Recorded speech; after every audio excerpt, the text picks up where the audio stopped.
Saviez-vous que pendant l'âge d'or d'Hollywood, de nombreuses légendes se sont livrées à des combats physiques brutaux? Croyez-le ou non, c'était réel. Errol Flynn, John Wayne, Clark Gable et Marlon Brando ont tous eu des altercations physiques avec d'autres légendes à un moment donné de leur carrière. Aujourd'hui, nous allons parler de 15 des combats les plus brutaux qui n'étaient pas seulement verbaux, mais aussi physiques. Robert Mitchum contre un réalisateur non nommé. Incident présumé. Robert Mitchum était le mauvais garçon par excellence d'Hollywood, une présence détendue et sarcastique qui ne semblait jamais prendre la célébrité trop au sérieux. Il avait la réputation de s'opposer aux figures d'autorité grâce à son style décontracté et à sa réticence à suivre les règles de quiconque. Parmi les rumeurs concernant les escapades de Mitchum hors écran, il y a une histoire selon laquelle il aurait un jour eu une altercation physique avec un réalisateur qui critiquait sa performance comme étant trop détachée. Les détails sont flous, surtout parce que Mitchum était sous contrat avec des studios réputés pour étouffer les scandales. Certains disent que cette bagarre a eu lieu vers le milieu ou la fin des années 1940, lorsque la célébrité de Mitchum était en pleine ascension, mais qu'il formait encore sa personnalité. Le réalisateur, dont le nom apparaît rarement dans les récits, aurait été frustré par l'approche calme, presque nonchalante de Mitchum dans des scènes qui demandaient plus d'énergie. Devant toute l'équipe, le réalisateur aurait traité Mitchum de paresseux ou d'irresponsable, provoquant une réaction très vive. Des témoins affirment que Mitchum a confronté le réalisateur, le prévenant de ne pas parler de cette façon. Lorsque le réalisateur a refusé de reculer, l'acteur l'a soit poussé, soit saisi par le col. Il y a même une rumeur selon laquelle Mitchum aurait donné un coup de poing, bien que personne ne semble s'accorder sur le fait qu'il ait réellement atteint sa cible. Comme prévu, les responsables du studio sont intervenus, exhortant tout le monde à se taire. Mitchum et le réalisateur auraient été forcés de se serrer la main et de continuer comme si rien ne s'était passé. Parce que les studios détenaient un immense pouvoir sur la publicité, l'histoire n'a jamais véritablement émergé dans la presse traditionnelle. Au fil des années, Sam Mitchum laissait tomber des indices énigmatiques sur le fait qu'il n'aimait pas certains réalisateurs, mais il n'a jamais confirmé de nom ou de détails. Bien que l'histoire reste non vérifiée, elle correspond parfaitement à l'aura rebelle de Mitchum. Une star qui se tenait toujours à la frontière, entre un calme glacial et une colère bouillonnante, prête à éclater si poussée trop loin. Errol Flynn contre John Barrymore. Imaginez une somptueuse fête hollywoodienne où les boissons coulent à flot et où les rires résonnent dans chaque pièce. C'était le genre d'ambiance dans laquelle Errol Flynn et John Barrymore s'épanouissaient. Les deux hommes étaient connus pour leur personnalité hors du commun. Flynn était le séducteur intrépide avec un sourire malicieux, tandis que Barrymore était la légende adorée du théâtre au cinéma dont la carrière commençait à décliner. Un soir, selon l'histoire, Flynn, de bonne humeur, fit quelques plaisanteries désinvoltes sur la star déclinante de Barrymore et son apparence vieillissante. Barrymore, qui était fier de son héritage théâtral, se sentit offensé. Dans le feu de l'action, avec les esprits échauffés par l'alcool, Barrymore aurait donné un coup de poing directement à la mâchoire de Flynn. Le chaos s'ensuivit. Certains invités ont essayé d'intervenir, tandis que d'autres regardaient en silence, stupéfaits. Les deux hommes se battent dans une pièce remplie d'antiquités inestimables. La bagarre n'a pas duré longtemps, mais elle a été assez intense pour laisser les deux hommes essoufflés et débraillés. Il y avait même des affirmations de meubles cassés et de verres brisés. Finalement, des amis communs ont réussi à les séparer avant que des dommages sérieux ne soient causés, à part des égos meurtris et quelques coupures et égratignures. Ensuite, les deux acteurs auraient minimisé l'incident, le prenant à la légère comme un cas de garçons étant des garçons. Que ce soit un véritable pardon ou un moyen d'éviter les réprimandes du studio, nul ne le sait. Beaucoup de gens croient qu'ils ont reconnu qu'ils étaient très similaires. Des hommes menant une vie dure et aimant repousser les limites. Avec le temps, la bagarre a acquis un statut légendaire, souvent raconté dans les cercles de potins hollywoodiens à voix basse. Certains insistent sur le fait qu'elle a été exagérée, tandis que d'autres soutiennent qu'elle était aussi dramatique que les acteurs eux-mêmes. Au final, la querelle Flynn-Barrymore demeure un aperçu fascinant du drame, en dehors de l'écran, qui a jadis secoué Tinseltown. Tallulah Bankhead contre Joan Crawford pendant Satan Met a Lady, 1936. Tallulah Bankhead était célèbre pour sa voix rauque, son esprit vif et son attitude sans retenue. Joan Crawford, quant à elle, incarnait le glamour classique et la discipline. Lorsque ces deux icônes se sont retrouvées dans la même, Même orbite pour Satan. Metal Lady, une version comique du Faucon maltais. Personne ne s'attendait à une amitié chaleureuse. Bankhead était direct et aimait se moquer des prétentions d'Hollywood, tandis que Crawford prenait son image très au sérieux. Dès le début, l'approche libre de Bankhead s'est heurtée à l'insistance de Crawford pour des prises presque parfaites. L'équipe ressentait souvent une tension froide pendant leurs scènes ensemble. Puis vint le jour où Bankhead, exaspéré par ce qu'elle considérait comme le comportement de diva de Crawford, lui donna carrément une gifle.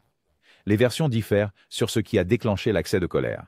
Certains disent que Crawford a fait une remarque sarcastique sur le style théâtral de Bankhead, tandis que d'autres mentionnent un désaccord sur qui devait avoir la tête d'affiche. Quoi qu'il en soit, la main de Bankhead a rencontré la joue de Crawford, avec suffisamment de force pour sidérer tout le monde. Crawford, furieuse et humiliée, aurait quitté le plateau en trombe. Elle s'est ensuite vengée en disant du mal de Bankhead aux dirigeants du studio et lors d'interviews, la qualifiant d'amateur et sous-entendant qu'elle était non professionnelle. Bankhead, jamais du genre à tenir sa langue, a riposté avec ses propres répliques sarcastiques. La tension est devenue si palpable que les plannings de production ont dû être ajustés pour les garder séparés autant que possible. En fin de compte, Satan Met a Lady n'a pas beaucoup marqué le box-office, et l'incident est devenu une légende hollywoodienne. Cependant, cela reste un exemple frappant de deux fortes personnalités se heurtant de front. La rivalité ne s'est jamais vraiment apaisée, car Crawford a continué à dénigrer Bankhead pendant des années. Pour les fans, leur confrontation souligne à quel point cela peut être explosif lorsque deux stars déterminées refusent de céder, prouvant que parfois, les drames hors écran peuvent éclipser tout ce qui apparaît dans le montage final. Humphrey Bogart contre William Holden. Incident supposé pendant Invisible Stripes, 1939. Avant que William Holden ne devienne une grande star dans des films comme Sunset Boulevard et Le Pont de la rivière Kwai, il se frayait un chemin dans le système des studios avec des rôles plus petits. Un de ses premiers films était Invisible Stripes, qui présentait également Humphrey Bogart dans un rôle secondaire. Bogart était encore sur le point de devenir une grande star, mais son personnage de dur à cuire était déjà bien établi. Des histoires ont circulé selon lesquelles, pendant la production, Bogart aurait accusé Holden d'avoir fait une farce dangereuse. Selon une version, il y avait une cascade à moto dans laquelle Bogart croyait que Holden l'avait délibérément mis en danger, peut-être en omettant de freiner à temps ou en dirigeant trop près. Bogart, qui prenait la sécurité personnelle au sérieux, a confronté Holden à ce sujet directement sur le plateau. La conversation s'est rapidement enflammée, avec Bogart accusant Holden d'avoir tenté de le tuer. Si Holden avait l'intention de mal faire, reste incertain. Beaucoup de ceux qui le connaissaient le décrivaient comme facile à vivre et peu enclin à comploter une telle chose. Ce jour-là, la tension était palpable. Certains disent que Bogart a poussé Holden ou a essayé de se jeter sur lui avant que les membres de l'équipe ne le retiennent. D'autres se souviennent de mots durs, mais niant toute violence physique. À la manière classique de l'époque des studios, Warner Brothers a rapidement étouffé ces rumeurs, publiant des démentis et soulignant la production sans accroc du film. Au fil du temps, les deux hommes sont devenus des légendes du cinéma, et aucune rancune majeure ne semble avoir persisté entre eux. Si quoi que ce soit, ils se croisaient parfois socialement, sans incident.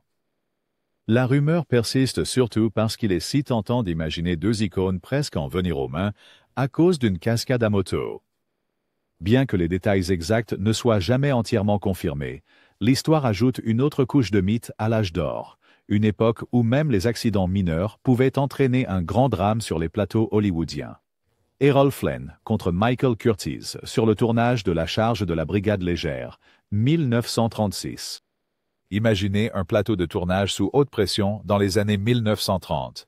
Des centaines de figurants en uniforme militaire d'époque, d'énormes chevaux galopants et un réalisateur connu pour exiger la perfection. C'était le monde dans lequel Errol Flynn est entré en travaillant avec Michael Curtiz. Flynn était déjà en pleine ascension avec sa nouvelle célébrité, tandis que Curtiz avait la réputation d'être strict et parfois abrasif. Les tensions bouillaient depuis des semaines, alimentées par des tournages éprouvants sous le soleil brûlant et des désaccords sur la manière de filmer certaines scènes d'action. La rumeur dit que Curtiz aboyait des ordres et critiquait chaque geste de Flynn, poussant l'acteur à bout. Flynn, toujours prompt à s'emporter et sans peur d'exprimer son opinion, répliquait par des remarques sarcastiques. Un jour, la confrontation a dépassé les mots. Flynn, furieux des critiques incessantes de Curtis, aurait poussé le réalisateur. Curtis, qui n'était pas du genre à se laisser faire, l'a repoussé. La bagarre s'est transformée en une altercation brève, mais sérieuse. Certaines sources affirmant que Flynn a saisi Curtis par la gorge et que les poings se sont levés. Les membres de l'équipe se sont précipités pour les séparer avant que cela ne dégénère. La production a été momentanément interrompue. Les dirigeants du studio sont intervenus en hâte, rappelant fermement que ce comportement ne serait pas toléré. Du moins, pas là où le public pourrait en entendre parler. Les deux hommes ont, à contre-cœur, présenté leurs excuses et ont repris le tournage. Malgré les tensions, ils ont réussi à terminer le film, qui est devenu plus tard un film d'aventure classique.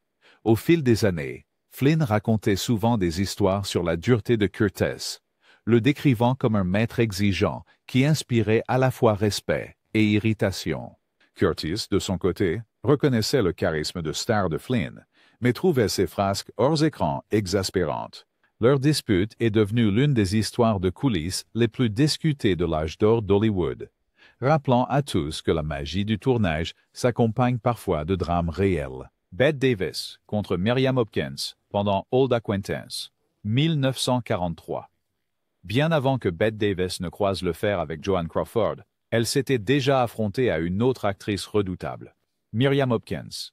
Leur querelle remontait au début des années 1930, alimentée par la jalousie professionnelle et des suspicions personnelles. Il se dit que Hopkins croyait que Davis avait eu une liaison amoureuse avec son mari, le réalisateur Anatole Litvak, ou du moins que Davis était excessivement amical. Que cela soit vrai ou juste des commérages, cela créait une atmosphère tendue chaque fois que les deux actrices se retrouvaient sur le même plateau. Avance rapide jusqu'à 1943, et Davis et Hopkins ont été choisis pour Old Acquaintance. Sur le papier, le film était un véhicule parfait pour deux actrices principales fortes, mais en coulisses, des étincelles ont jailli dès le premier jour. Hopkins se sentait éclipsé par le statut de star de Davis, et Davis pensait que Hopkins se plaignait constamment. Leurs scènes ensemble débordaient d'une animosité réelle que la caméra ne pouvait s'empêcher de capturer. L'incident le plus célèbre s'est produit lors d'une scène où le personnage de Davis était censé secouer Hopkins. Au lieu d'un geste léger et mis en scène, Davis aurait saisi Hopkins de toutes ses forces, la secouant jusqu'à ce que son collier de perles se casse. Les perles se sont éparpillées sur le plateau. Un moment imprévu qui a stupéfié tous les présents. Hopkins était apparemment furieux, estimant que c'était plus une agression qu'un jeu d'acteur. Davis, quant à elle, ne présenta aucune excuse. Elle croyait que la scène nécessitait une véritable émotion et que la réaction excessive de Hopkins était juste une preuve supplémentaire de l'ego fragile de sa rivale. Après la fin du tournage, les deux actrices ont continué à se critiquer dans des interviews. Bien que Old Acquaintance ait été bien reçue, leur alchimie à l'écran a été éclipsée par les récits de leur querelle hors écran. Contrairement à certaines rivalités hollywoodiennes qui se sont apaisées avec le temps, Davis et Hopkins ne sont jamais vraiment devenus amis. Leur relation tumultueuse reste un témoignage de la façon dont les rivalités personnelles peuvent provoquer certains des moments les plus mémorables et explosifs du cinéma classique. Sophia Loren et Marlon Brando, sur le tournage de La Comtesse de Hong Kong, 1967. Voici une rencontre qui révèle un type d'altercation très différent. Moins de points et plus de limites personnelles. Sophia Loren, la déesse italienne du grand écran, jouait aux côtés de Marlon Brando dans le dernier film de Charlie Chaplin, La Comtesse de Hong Kong. Brando, déjà établi comme un acteur légendaire, était également connu pour son comportement imprévisible sur le plateau. Cette fois, l'histoire se concentre sur un moment que Loren a trouvé profondément inconfortable. Selon les rumeurs, Brando avait l'habitude d'être excessivement tactile, plaçant ses mains sur Loren d'une manière qu'elle n'appréciait pas.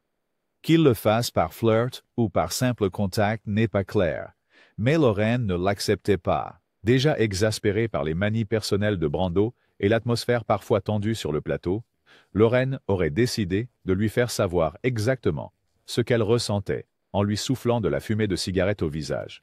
Cet incident n'était pas une rixe classique, mais c'était une protestation vive et visible. Une version affirme que Brando se penchait trop près pour le goût de Loren. Alors elle a expiré un nuage de fumée qui l'a fait reculer. Il se peut que des mots échauffés aient été échangés, bien que les détails varient. Ce qui est clair, c'est que le geste de Lorraine pour poser ses limites a attiré l'attention de Brando et aurait mis fin à ses avances indésirables. Aucune des deux stars ne semble avoir parlé publiquement en détail de l'incident, et les archives officielles du studio restent silencieuses à ce sujet. Cependant, la rumeur a perduré, offrant un aperçu de la façon dont même les légendes d'Hollywood sont confrontées aux conflits sur le plateau et au respect personnel. Pour les fans, c'est un rappel qu'au-delà du glamour, les célébrités traitent des problèmes quotidiens, comme maintenir un espace personnel, tout comme le reste d'entre nous. Et bien que le film lui-même n'ait pas été un énorme succès, les histoires de ces tensions en coulisses continuent de fasciner les cinéphiles du monde entier. John Wayne contre Bruce Cabot, Around the Spoilers, 1942. Maintenant, voyageons sur les décors accidentés d'un drame d'action western. John Wayne et Bruce Cabot partageaient la vedette, et tous deux apportaient une énergie macho qui pouvait illuminer l'écran. Hors caméra, cependant, les choses n'étaient pas si harmonieuses. Apparemment, leur rivalité mijotait depuis un certain temps, alimentée par des affrontements d'ego, et peut-être par certaines rancunes personnelles. Certains témoignages disent que des dettes de jeu étaient impliquées. Wayne, connu pour son fort sens du fair play, soupçonnait apparemment que Cabot n'était pas exactement honnête à la table de poker. Pendant une pause dans le tournage, une partie de cartes décontractée a commencé. Au début, c'était juste pour s'amuser. Fumée de cigarettes tourbillonnantes, rire et badinage amical. Puis, Wayne remarqua quelque chose qui ne lui convenait pas. Cabot gagnait plus que d'habitude, et Wayne soupçonnait qu'il trichait. Il fit une accusation directe, qui fut suivie d'un déni tout aussi direct de la part de Cabot. Les mots s'envenimèrent rapidement, et en un clin d'œil, le fameux crochet du droit de Wayne entra en jeu. Certains disent que Cabot fut mis KO. D'autres prétendent que ce n'était qu'une bagarre violente. Le studio était horrifié. Une mauvaise presse pourrait ruiner le box-office d'un film, alors les dirigeants ont fait de leur mieux pour cacher la bagarre. Publiquement, ils ont minimisé tout conflit entre leurs acteurs principaux, insistant sur le fait que tout se passait à merveille sur le plateau. En privé, on a demandé à Wayne et Cabot de faire la paix pour le bien de la production. Finalement, la raison a prévalu. Wayne n'était pas du genre à garder rancune à vie si un homme présentait des excuses sincères ou montrait un meilleur comportement. Bien que les détails restent flous, en raison de la discrétion du service de relations publiques du studio, la plupart des récits s'accordent à dire que les deux hommes ont finalement atteint une trêve. Lorsque le film est sorti en salle, leur poing s'était calmé, et ils ont réussi à cacher la tension derrière le rideau poli d'Hollywood. Humphrey Bogart contre Howard Hawks sur le tournage de To Have and Have Not, 1944. Humphrey Bogart, la star incontestable du dur à cuire, s'est associé au réalisateur Howard Hawks pour Le port de l'angoisse, un film célèbre pour avoir introduit Lauren Bacall au monde, et pour certaines tensions en coulisses.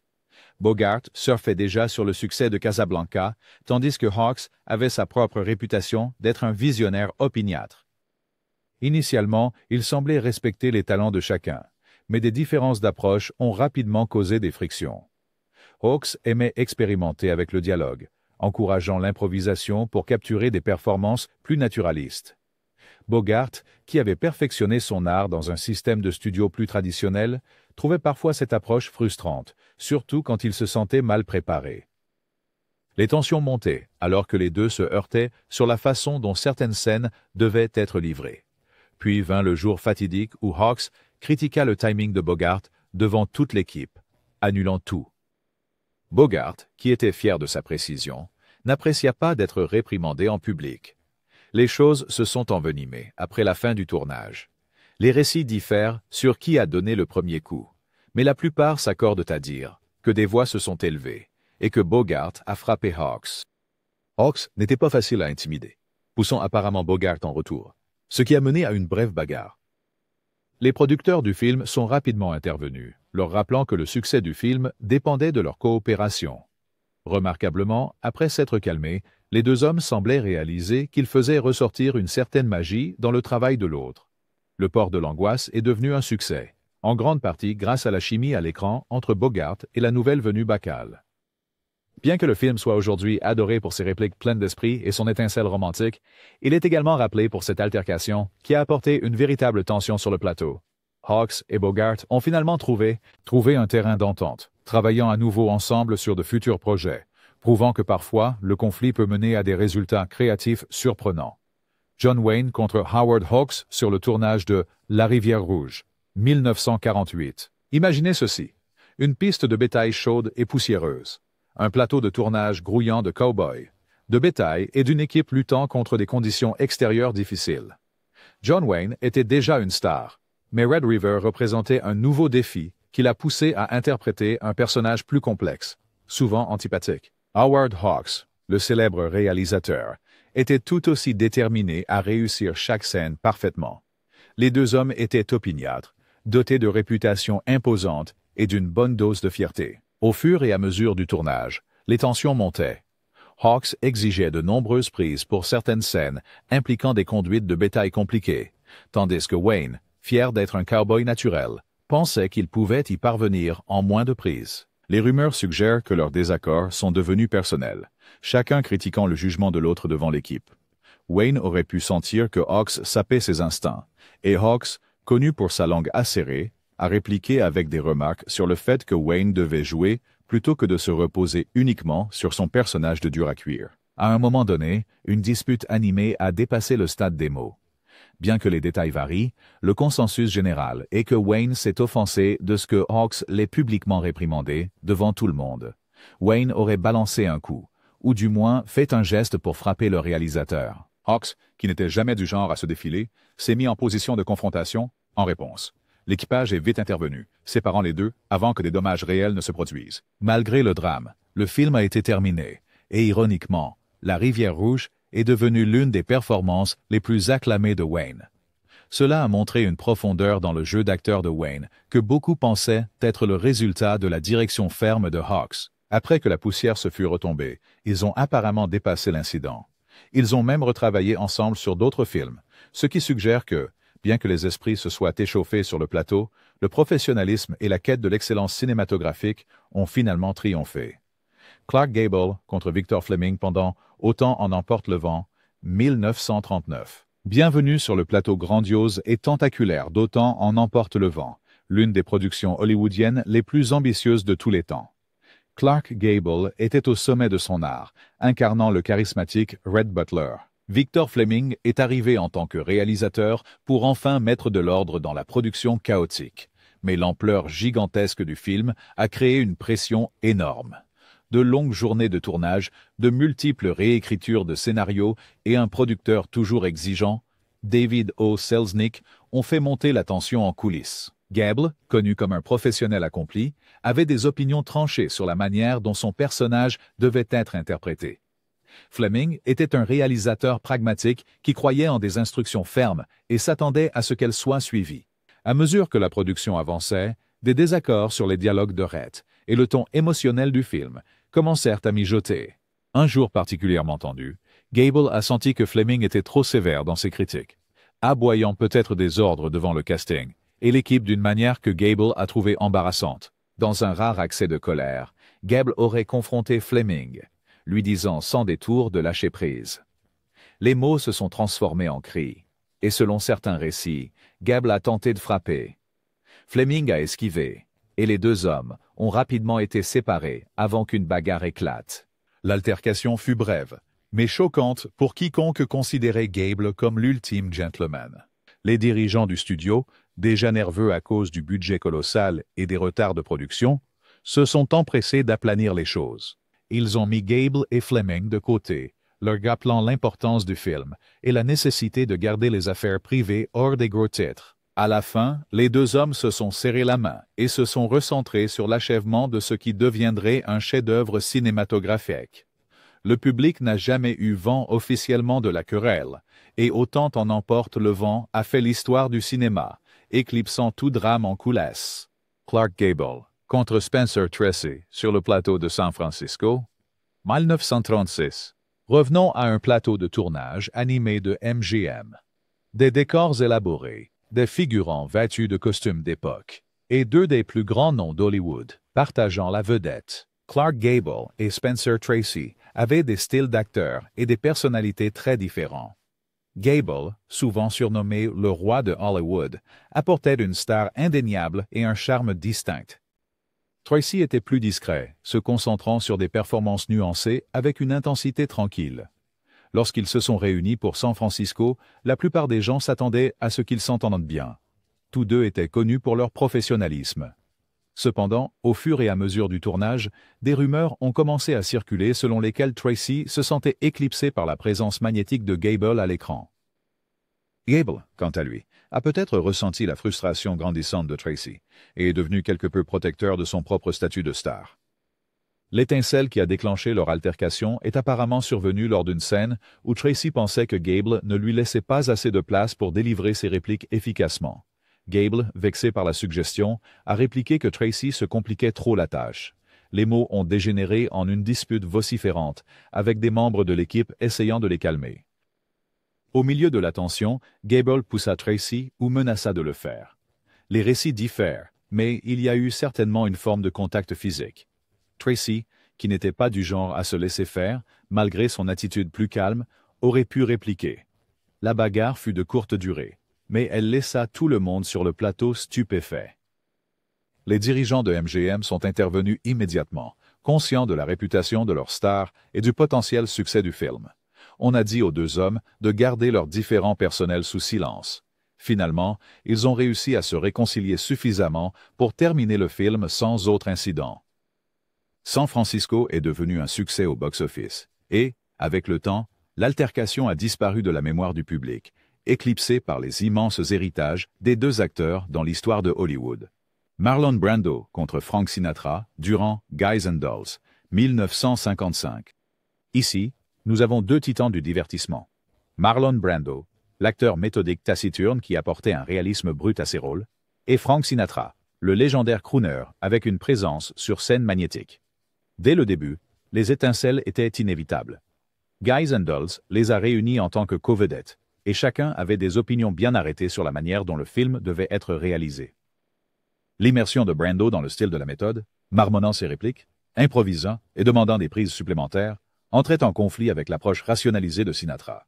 Sinatra avait l'habitude d'exécuter rapidement ses mouvements, de livrer sa performance et de passer à autre chose. La tension montait tout au long du tournage. Sinatra aurait moqué le jeu d'acteur méthodique de Brando, le qualifiant de prétentieux, tandis que Brando se moquait de l'incapacité de Sinatra à faire plus d'une ou deux prises.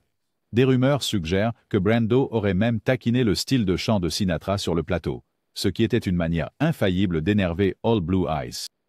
Le véritable point de rupture, cependant, aurait eu lieu en dehors du plateau dans un nightclub. Certains disent que Brando a fait une remarque désobligeante sur le talent musical de Sinatra, ou peut-être sur ses liens supposés avec le milieu. Sinatra, qui était notoirement colérique sur de tels sujets, a donné un coup de poing à Brando. Des témoins affirment que la bagarre a été interrompue presque instantanément par des gardes du corps et des amis. Brando aurait peut-être riposté ou simplement esquivé. Les récits varient. Le studio, désespéré de garder ses deux mégastars à l'écart des gros titres pour de mauvaises raisons, minimisait toute rumeur de dispute. En public, les deux hommes ont fait mine de rien, mais la tension n'a jamais vraiment disparu. Pendant des années, ils ont continué à échanger des pics subtils lors d'interviews. Alors qu'ils restaient des icônes dans leurs domaines respectifs, leur partenariat de courte durée dans Guys and Dolls est devenu célèbre pour des querelles en coulisses qui ont presque volé la vedette. Même maintenant, les fans de cinéma débattent de qui avait raison. Mais une chose est sûre, Brando et Sinatra ensemble, c'était une recette pour des étincelles. Bette Davis face à Joan Crawford pendant Whatever Happened to Baby Jane, 1962. Parler de deux titans du grand écran. Bette Davis et Joan Crawford avaient une rivalité déjà légendaire, avant même de mettre les pieds sur le plateau de Whatever Happened to Baby Jane. Davis était célèbre pour ses performances passionnées et son esprit vif, tandis que Crawford était connu pour son image glamour et sa volonté de faire. Au moment où elles se sont associées pour ce thriller psychologique, les tensions étaient à leur comble avec les deux femmes désireuses d'affirmer leur domination. Selon la légende, l'animosité n'était pas seulement dans le script, elle s'est répandue dans la vie réelle. Davis pensait que Crawford était une présence dominatrice, toujours à la manœuvre pour obtenir plus d'attention, tandis que Crawford croyait que Davis tentait de l'éclipser par tous les moyens nécessaires. Elles s'envoyaient des insultes dès que possible, et les membres de l'équipe se trouvaient souvent pris entre deux feux. Certains jours, c'était un froid Silence. Pour d'autres, c'étaient des cris à plein régime. Les altercations physiques se présentaient sous diverses formes. Un incident bien connu impliquait une scène où Davis, en personnage, devait donner un coup de pied à Crawford. Davis aurait frappé de toutes ses forces, laissant Crawford meurtrie et furieuse. Dans une autre version, Crawford portait des poids sous son costume pour que lorsque Davis devait la traîner sur le sol, elle ait du mal et en ressorte avec le dos endolori. De tels actes de sabotage sont devenus une partie de la légende du film.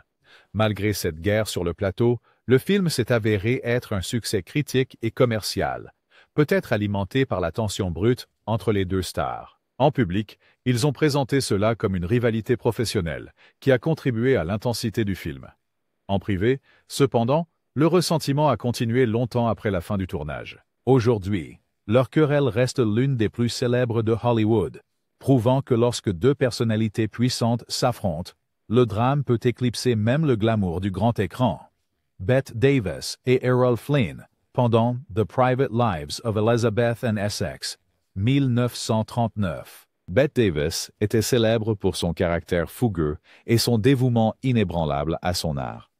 Errol Flynn, quant à lui, était le séduisant aventurier du grand écran, adoré pour son charme de voyou. Les réunir dans un drame historique sur la reine Élisabeth Ier et le comte d'Essex, et vous penseriez que des étincelles jailliraient à l'écran. Elles l'ont certainement fait, mais pas seulement dans les scènes scénarisées. Dès le départ, Davis avait des doutes sur le choix de Flynn. Elle pensait qu'il manquait du sérieux nécessaire pour égaler son intensité en tant que reine vieillissante. Flynn, pour sa part, trouvait le perfectionnisme de Davis un peu étouffant. Leurs disputes en coulisses ont finalement éclaté lors d'une scène où Elizabeth était censée gifler Essex. Selon les membres de l'équipe, Davis ne s'est pas retenue. Plutôt qu'une légère tape mise en scène, elle a donné une véritable gifle cinglante en plein visage de Flynn. Flynn était stupéfait et apparemment très en colère, répliquant à Davis pour l'avoir frappé si fort. Davis a répondu avec une réplique caustique. « Si tu ne peux pas supporter une petite claque, c'est bien dommage. » Le réalisateur est rapidement intervenu, rappelant à tout le monde de rester professionnel, mais la tension persistait. Les membres de l'équipe disent que Flynn lançait un regard noir à Davis chaque fois qu'il se préparait pour une autre prise impliquant un contact physique. Malgré la tension, The Private Lives of Elizabeth and Essex reste notable pour la puissante interprétation de Davis et la présence charismatique de Flynn. Le film a bien marché au box-office, mais l'incident de la gifle est devenu légendaire parmi les initiés d'Hollywood, illustrant l'engagement indéfectible de Davis envers l'authenticité. Avec le temps, Flynn balayait l'incident lors d'interviews, sous-entendant souvent que Davis avait simplement un tempérament ardent. Davis n'a jamais montré beaucoup de remords, soutenant que son travail était d'apporter de la vérité à chaque scène, même si cela signifiait laisser son partenaire avec la joue endolorie.